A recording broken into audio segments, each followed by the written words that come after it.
In the top stories, fewer children being immunized against some illnesses. We tell you why a below normal hurricane season is predicted, and parents told not to exploit their children even though times are tough. Welcome to Nation News for Monday, June 2nd, 2014. I'm Natasha Beckles.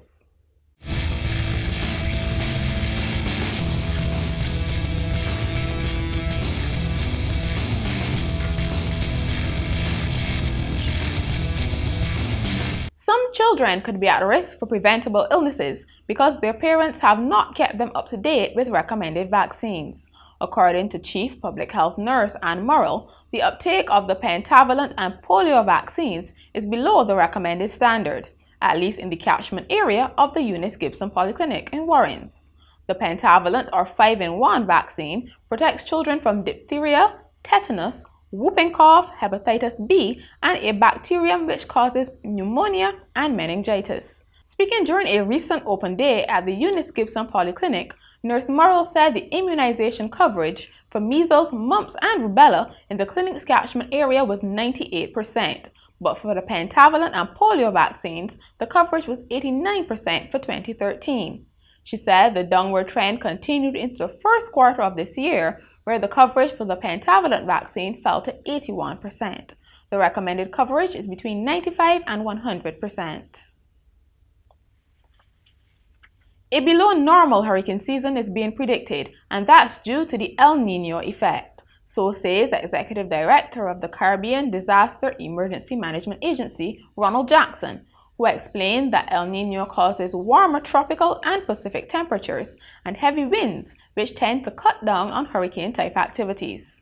Speaking at a press briefing to mark the start of the season this morning, Mr. Jackson still urged people to be vigilant, since it only takes one storm to cause a significant setback.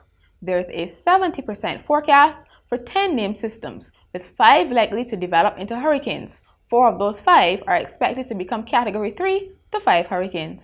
Barbados today gave its renewable energy program another boost by signing an agreement for the erection of solar voltaic systems at 10 primary and secondary schools. It also officially launched a solar energy project at a National Conservation Commission facility on one of Barbados' most popular beaches, Pebbles Beach. The school's project involves the Barbados government, the United Nations Development Program, and the Global Environmental Facility. Minister of Education Ronald Jones welcomed the project, saying it was part of an overall plan to reduce spending on fossil fuels and to make educational institutions more energy efficient. Minister of Finance Chris Sinkler has called for increased cooperation among regional financial regulators. Expressing concern about reports of instability in financial sectors across the region, he said increased exchange of information and harmonization of regulations and legislation in the Caribbean was absolutely critical. Mr. Sinkler suggested a number of improvements to the current regional regulatory framework, including an expanded memorandum of understanding among Caribbean pension regulators. He made the comments while delivering the feature address at the opening of the Caribbean Association of Pension Supervisors Conference at Hilton, Barbados this morning. Times are tough, but that's no reason for parents to sexually exploit their children for financial gain. That's the message coming from newly elected president of the Barbados Family Planning Association, Ruth Phillips, who urged parents to seek appropriate assistance instead. She says such a quick fix solution would be detrimental in the long run. But I believe that they can find help in other ways other than pushing the children, the girls, to do these things. And I have a slight feeling that there may be some boys who are being pushed to do some of these things as well. At the family planning, we have programs that these parents can come to be taught how not to do this to their children, not to exploit their children, not to exploit themselves. And I don't think that it would cost them what they're anything exorbitant, even if it costs them anything at all, to come and get the training not to have to do this to the children. The Amaryllis Hotel will change hands at month end, but Wednesday will be its final day of operation.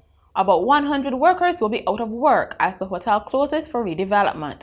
But as they reminisced today, they said there were no hard feelings. Workers said they were given adequate notice of the closure and were promised their severance payments. They are also hopeful that at least some of them will be re-employed by the new owners. The 145-room property has been sold to Calypso Caribbean Resorts, which is chaired by local businessman and hotelier Gordon Seal. In sport, forget all that talk about 13 being an unlucky number. For Roger Skeet, it just adds up to more trophies and accolades. Barbados' most adored driver and his faithful co-driver kept their car on the road and away from danger all yesterday, to expectedly emerge provisional winners of the Soul Rally Barbados. It was Skeet's 13th Rally Barbados win. They all tried to take over this sheriff's town, but simply weren't good enough, as Skeet impressed during the final stage from Padmore Village to the redeveloped Bushy Park Circuit in St. Philip. Another large crowd was on hand from as early as 7 a.m. to see if any mishaps or surprises could prevent Skeet from reaching his goal. The Pine will live to fight another day in the Cooperators General Insurance Premier League basketball finals. They held on for a 70-66 Game 3 win over Lumber Company LSC on Saturday at the Barbados Community College. This win guaranteed the best of 5 series will be extended to at least a 4th game after the defending champs threatened to repeat last year's sweep by taking a commanding 2-0 lead. Jeremy Gill finished with a game-high 23 points, while Ramon Simmons scored 17 and Junior Moore added 14 points and 11 rebounds. Keith Burkett led LSC with 22 points and Mark Bridgman had 10. The series shifts to the Wilde Gymnasium on Tuesday for Game 4. 4 Premiership teams will contest the semifinals of the 2014 KFC Champions Cup. DirecTV Paradise became the first to qualify by defeating a spirited Kickstart FC 3-2 last Saturday night at the Emerton Playing Field. The other 3 matches were decided on Sunday night at the National Stadium in front of a modest crowd. Clayton's Colotonic Notre Dame survived a couple scares to edge Premiership-bound University of the West Indies 1-0, courtesy a 60th-minute penalty kick from Zico Edmi. Weymouth Wales displayed their dominance against Banks Division 1 representatives Empire with an impressive 4-0 win, while in the all-premiership clash, leaders Barbados Defence Force sports program mauled Mackeson Bruttensill 5-0. Barbados made a predictable clean sweep of the Goodwill Netball Series against St. Lucia by topping the visitors 42-33 in the third and final match on Friday night at the Netball Stadium. The visitors, who are ranked 15th in the world, put up a tremendous fight to end the series with their pride intact. They showed great resolve in outscoring Barbados 11-8 in the third quarter, but the hosts kept ahead in every quarter, 14-3, 27-10, and 35-21. Laurel Brown scored 18 goals from 20 attempts, while Shonika Wharton came on in the fourth quarter to score a perfect 5 goals. Nikita Pigott scored 9 of 15, Shannon Hackett 5 of 7, and Shaniqua Thomas sank 5 of 10. And finally, after going for a walk, a German Shepherd puppy owned by a Massachusetts man decided to go for a drive, straight into a pond. John Costello said 12-week-old Rosie was so excited after going for a walk that she jumped into his running car, hit the gear stick, and shifted into drive, before falling onto the gas pedal and sending the car careening into the water. A couple of passers-by saw the commotion and helped Costello rescue Rosie.